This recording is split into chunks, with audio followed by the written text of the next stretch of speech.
Hey guys, what's going on? It's me, Slippery Mate, and this is a Noob's Guide to Path of Exile and Mechanics Within. This is going to be a very bare bones guide with lots of keywords. You can slap them into Google to find more information, don't do them in the comments. But hopefully it'll be helpful to someone. We're going to assume you're not the dumbest motherfucker out there. Let's assume you've gotten a map. You didn't quit in the Twilight Strand like 50% of the people who play on Steam. Anyway, here's some useful tip. Loot filters make it so when you kill a pack, you see more things on the screen that are helpful. Instead of a screen full of white junk, it turns this into this. You can find loot filters on filterblade.xyz. The gold standard is Chaos Orbs, the bigger daddy is Exalts, and the granddaddy crab is Mirrors. If you get a mirror, the best idea is probably to keep it until you can appreciate its value. Essences were added to the game as a league mechanic. You can break them open, they're these blue frozen things, they give you an essence. They're basically like alchemies, they turn like a white into a rare. The higher tiers can turn rares into rares. It's basically re-rolling. It's basically rares with like targeting. But in my mind, it's GGG's way of making you buy a stash tab. Speaking of stash tabs, you'll need to buy some at some point. You buy them with real money. Any rumors you heard about PoE being a pay-to-win game were correct. With a premium stash tab, you can list items for sale in the world's worst trading system. Speaking of trading, there are multiple third-party websites you can use to buy and sell. Pathofexile.com/trade is GGG's supported one. I mean, they support all of them in a really terrible, slow API kind of way, but this is GGG's one, so it's their best attempt at making the world's worst trading system slightly less shitty. So it's the one you should probably start out using. Excluding the gold standard currencies, other useful ones are Jeweler Orbs and Fusings. Jewelers can be used on your items to give them more sockets, and Fusings to link them. If you somehow finish the campaign without knowing this, props to you, looking at you, ING reviewer.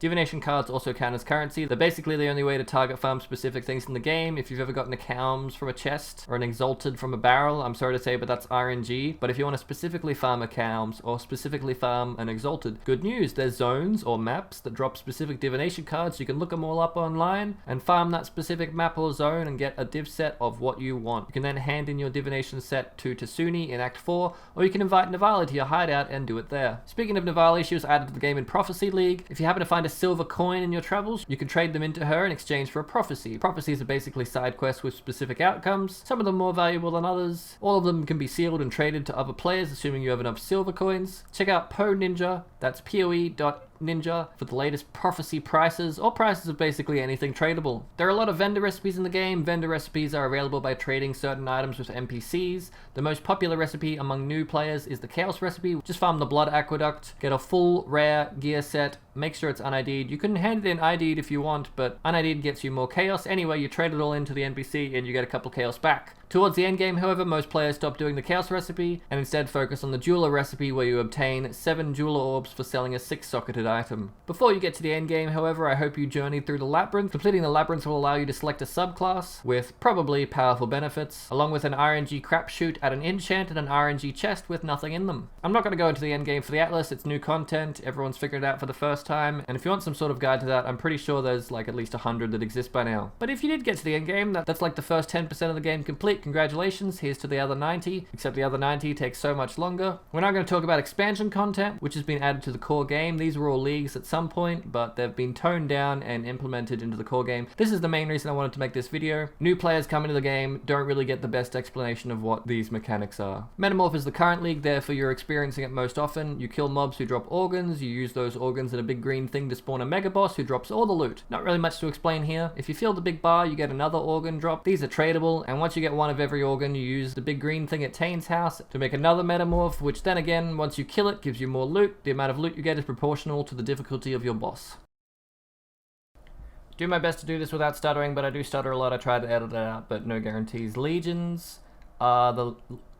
Fuck's sake, really? Right there? Right there I fuck it up? That's okay. Legion League gave us monoliths, which are the thing you encounter in maps like at 10% of the time, like breaches. They're the large vertical pillar of purple rock stuff. You click it, it spawns a whole bunch of monsters in a circle. The further out you go, the harder the monsters are. You have to break them open first before you can fight them. They have little icons above their heads for certain loot types. There's big war chests that basically give you the same amount of splinters a general does. And when you first open it, there'll be like a glowy light on the floor. If there's a general nearby, it'll point to the nearest general. If there's no glowy light, there's no generals in that monolith encounter. Anyway, everything in there drops loot and splinters. Once you get 100 splinters, you get an emblem, which lets you do the timeless conflict. You can do 2-way emblem fights, which means you put 2 different emblems in your map device. You can do 5-way fights. If you don't have a map, if you don't have a map device with 5 slots, you first have to do a 4-way fight, and once you complete it, it gives you a 5th extra slot within your map device. So, and to complete it, you don't have to do anything specific. Like, you can just die and stay on the floor. As long as you've killed one general, I think, in the Timeless Conflict, then that's fine. But that being said, you might want to get, like, some of your friends in and actually attempt to do it. There's, like, a little circle in the middle that one person has to stand in to spawn all the mobs. And then the player will kill the mobs, and then you step out of the circle and step back in and step back out, in and out and in and out and in to keep spawning shit in the time limit that you get. Loot drops you can get are incubators and legion jewels. They're like the most league specific in quotes things. Incubators, you just right click and left click on your gear and you count a certain amount of kills to get a certain loot drop that's related to that incubator. And legion jewels are a confusing clusterfuck that you don't really have to worry about if you're a new player, but you can just try and price check them and maybe you'll sell them, maybe you get a lucky one. Or if you really want to do check them, you put them in your jewel slots in your passive tree, and each one is unique, like up to like 30,000 different things. So you can check the nodes and see what benefits it gives you if you allocate certain nodes. And if it's all shit, you throw a divine at it and it turns it into a brand new seeded jewel with all new rolls and stuff. And basically there's an infinite ways to get fucked, and there's maybe you'll get something good and it'll be worth like a mirror. Abyss League is the green things. I don't even know what they look like. They look like little green pustules on the floor, and you step on them and it opens the crack with all the monsters and stuff. If the very first node isn't the depth, which is like an enterable loading zone, then you're never going to get a depth. So if you're only looking for liches, which are the bosses that are hiding in the depths, which can give you Abyssal League specific uniques, if you go to the first node and it's a monster fight and then it starts cracking on further, you don't have to keep fighting. It's always going to be a chest in that case. Chests can give you abyssal jewels though, which can be fairly decent, but they got toned down recently, so there's no real money printing there unless you ID something like good from the get-go. So let's say you do find like the little depth, which is like a gate, a door to a new zone. You'll very easily be able to tell that you've found a depth. Once you enter it, if you get like a generic loading screen, then there's no lich. But if you get like a red loading screen or a shaper loading screen, if the loading screen's different to the loading screen of the map or something like that, if you do enough depths, you'll notice a lot of them have the same loading screen, and those ones are the ones with towers at the end, which only give you the belt, the abyssal belt, which is like a rare type, and a couple of jewels maybe. But if you notice a different loading screen when you go down there, that means that there's a boss encounter, which means you'll be fighting a lich, which has a whole bunch of phases. I'll leave you to figure it out. And liches can drop unique abyssal uniques. Wow, that's a good way of saying that. And some of those can have 2 sockets, some of them only can have 1 socket. If you get a 2 socket, which means 2 abyssal sockets, which are the black ones instead of the normal colored sockets of the game, that could be very well worth money as long as it's not a belt. Like Abyss and Legion, breaches are things that can show up on the map 10% of the time, and blights, but we're talking about breaches right now. Breaches are the red fists. You walk over them and it spawns a circle, but unlike Legion, all the monsters are there to actively kill you right away. You kill them and you can get splinters or rings. Most of the rings are garbage, not worth looking at. It's something GGG very much regrets having them drop corrupted. You can't re-roll them, but they're useful in some scenarios. I've very rarely seen a good one, so most of the time I don't even bother checking them. But they also drop splinters, and once you get 100 you get a breach stone, which is basically you're going into the breach's house at that point and knocking on their front door. If you can't keep up with the circle, basically when you put a breach stone in your map after getting 100 splinters, and you walk over the little hand in the breach stone, it'll spawn like a wave that you have to be able to keep up with and constantly clear. So you need a high clear speed in order to keep up with it, and if you manage to keep up with it all the way to the end, there'll be a boss encounter waiting for you. And if you kill the boss, you could get breach blessings, or you could get breach uniques.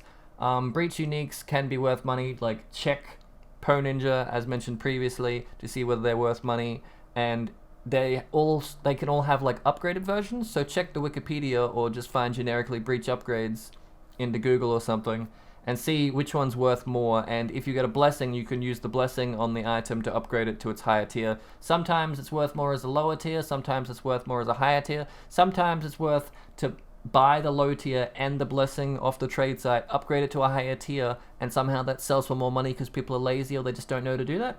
Blight was last league, but it got implemented into the game. You get a 10% chance in a map to encounter it. Basically, you got to protect the pump. It's like tower defense, except more not than is. Wow, that's a really good description. You can get oils and maps and blighted maps. There's a 100% chance to get an oil chest once you complete a blight in a map, and a 50-50 as far as I know for it to either drop oils or a blighted map. Blighted maps are just bigger blight encounters with a shit ton of rewards. the monsters only follow the yellow line, so if you're waiting inside a blighted map to see where the monsters are coming from, if you look at your mini-map, there'll be grey lines and yellow lines. Yellow lines are active lines, so that's the only place monsters are coming from. You can use that to like prioritize where you're building your towers. And if you get towards the very end of the blighted thing, when monsters stop spawning, yellow lines will turn into grey lines when there are no more monsters on that line, so you can hunt down remaining monsters. You can use your oils from blighted maps on amulets to allocate any node that's got the yellow circle around it on the passive tree. So if you look at any node with a yellow circle around it, it will have the name and then a whole bunch of different oil types. You allocate those passives by talking to Cassia, slap an amulet in there, and the specific oils it needs, and that allocates that skill point to that amulet. So anytime you're wearing that amulet, you allocate that skill point without having to travel to it. You can also use oils on blighted maps for different rewards. I'll leave you to figure that out, or Google it if you want to. Some of them are good, some of them are eh. We're next going to talk about master missions and how to use them. Basically, when you press open up your atlas, you'll see a weird counter on the right hand side. These are master missions. Every time you complete a map, you have a 40% chance of getting one of these at random. And I think every day you play, you get one of each for free. It's like a daily master mission thing that used to exist in the past, but they changed it because of Betrayal encounters, but now Betrayal... Doesn't matter. I'll explain it all. There's Bestiary, Incursion, Delve, Betrayal, and Zana in order that appear on the Atlas, and I'll explain it best I can, starting right now. Bestiary is like delayed monster drop. Okay, if you press H, you'll have like a Menagerie or Bestiary tab. These are recipes. You encounter mobs in maps, which are harder to kill, but then this dude named Einhar shows up and he captures them. Basically, it's a sacrifice to the gods kind of thing. You sacrifice a hard beastie and 3 little beasties for specific rewards that you can pick out of the list. So there's different map tiers and different mob tiers. So if you're doing white maps, you can only get a certain type of beasts, like certain reward types. If you do yellow maps, you get the white beasts plus the new yellow rewards, and if you do red maps, you get the red beast plus everything previously. There's 4 big beasts you can encounter, which drop specific, like bestiary league specific items like crab chests and spider chests and bird chests and cat chests. They're the big 4, and if you kill them in their own domain, which is kind of hard, you get them again to craft again an aspect on a ring or something, and aspects do different thing. Google all the beasts menagerie stuff if you're interested in it, but basically capture beasts in maps, then kill them again in the menagerie to get loot, specific loot. I mean, every league's basically like that, except it's a different way to do it, and some are more fun than others. Next up, Incursion. Incursion is basically, okay, this is the whole reason I was making this video, is because someone was like, can you explain Incursion to me? And I'm like, no, because that shit's confusing, and rightfully so. Like, rightfully so, they have no idea how any of it works, because it's fucking confusing. Basically, Alva shows up in your map and gives you a choice, one or the other. You talk to her and you scroll your mouse over the little square to see what are the 2 choices. It'll either be like, oh, armory room, if you kill this guy, then the room will get upgraded into armory and there'll be armor on the floor. The other one will be like, oh, if you kill this one, then it will turn into a storage room. Storage rooms are fairly good. I'm sure you could find a list somewhere of the good things. But basically, you just use common sense and what you think is good to kill the specific guardians to make it so when you go to the temple after 12 or so maps or so, then the loot that you want is there. Basically, you got to get all the rooms to T3, so you'll kill it to make it that room.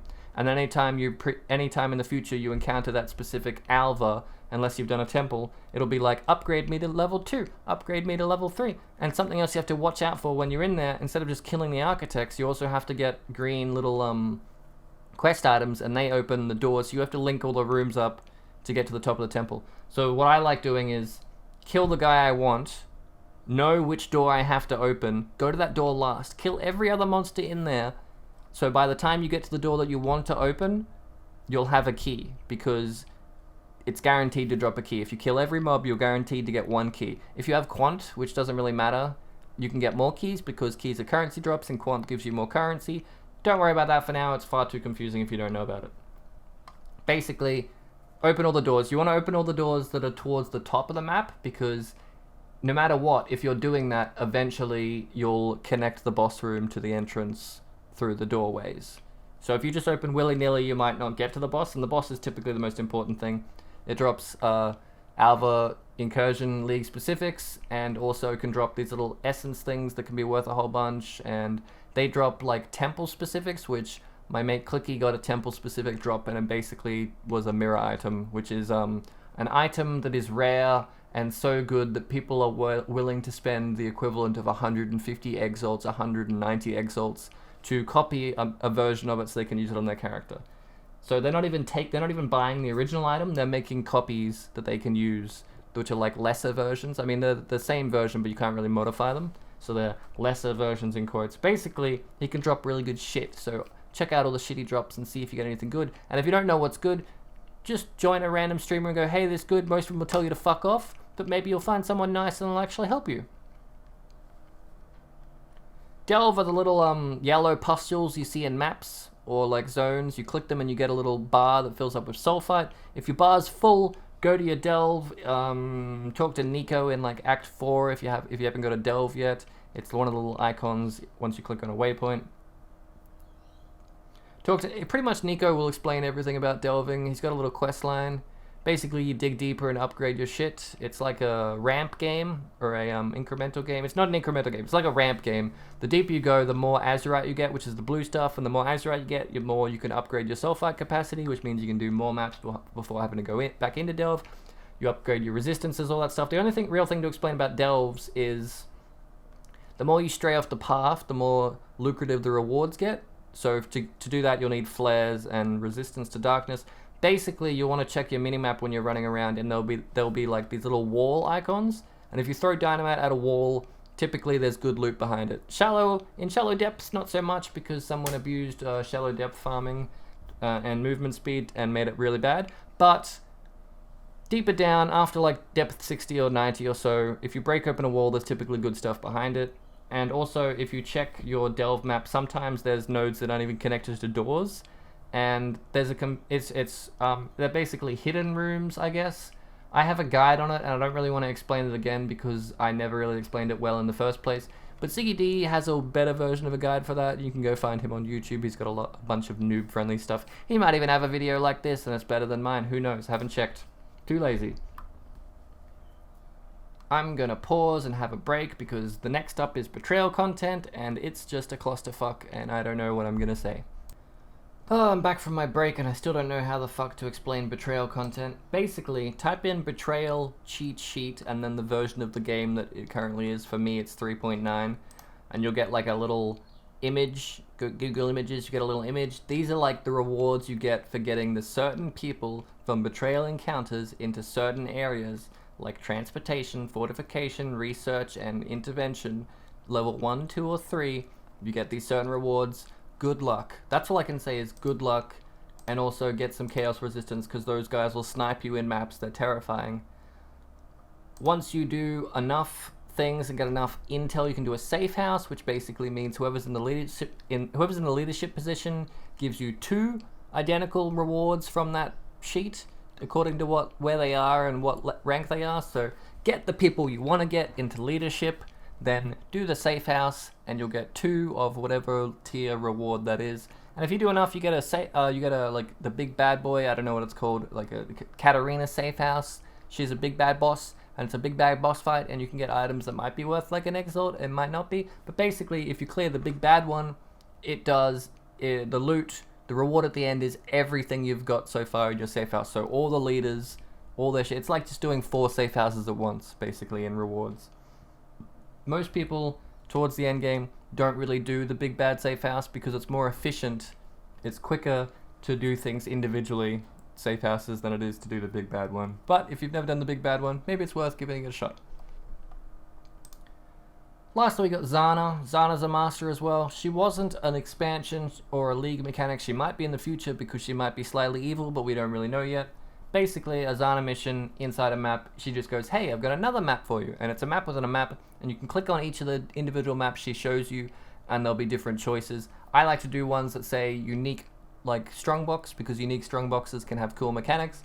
But really, you just pick and choose what you want to do. Right now, Zana's got a whole bunch of stuff she can offer, like Cortexes and Guardian maps. But if you know what if you're at the point where you can do Cortexes and Guardian maps, you don't really need this video. What the fuck are you doing here? Go away. But if you don't know what those things are, by all means, give them a go, die horribly, and then make your build better. I think that's pretty much everything. We've been a lot more relaxed towards the end though. Hopefully this answered at least one person's question. If not, then shit, I guess we've really fucked this up. I don't really make educational videos. I make memes mostly. If you want some memes, feel free to subscribe. If you've already subscribed for memes, I'm sorry for the video. I threw in a couple of jokes, but you know, it's not my best meme work, because it's not memes, it's education. But it's not really that either. It's really just an in-between, like, laziness area. That's about it. I don't really know what else to say. Thanks for watching, all that jazz. I stream, I got a Patreon, all that usual shit. Yeah, everyone's got a Patreon these days. Well, fuck you, I made it ironically, and people actually gave me money, so now I'm actually using it, but I'm not actually giving them rewards, I'm just living off the income. It's not a lot, but everything adds up. Yeah, that's the end, I think. Catch you later!